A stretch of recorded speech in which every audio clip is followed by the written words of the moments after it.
Question number 6. Liam makes a sequence of numbers starting with 300. He subtracts 125 each time. Write the next two numbers in Liam's sequence. So basically what we're saying is that if we take away 125 from 300, we get to 175.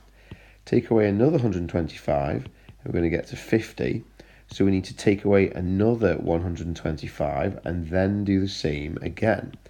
So to cut a long story short, we're on 50. So if we imagine a number line and 50 is at one end, then we need to go backwards 125.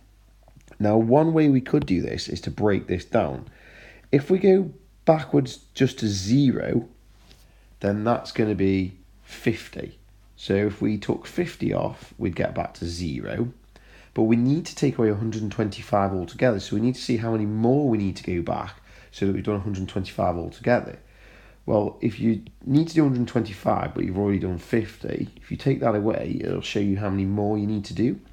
So 5 take away nothing is 5. 2 take away 5 we can't do, so we borrow. The 1 becomes a 0, and the 1 we borrowed makes 12. 12 take away 5 is 7. So we basically need to go back another 75. So if we go back another 75 from 0, that means we're going 75 below 0, and 75 below 0 is minus 75. So our first answer is minus 75. But then we need to go back another 125 from that. So if we imagine another number line with minus 75 at one end and we're going backwards. So if we go backwards by 100 first, so minus 100, minus 75 minus another 100 would be minus 175. But we need to do 125 going backwards. So we've already gone 100 backwards, so we need another 25.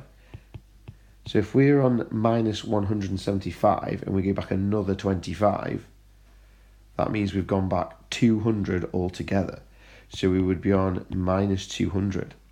So the final box that's missing is negative 200.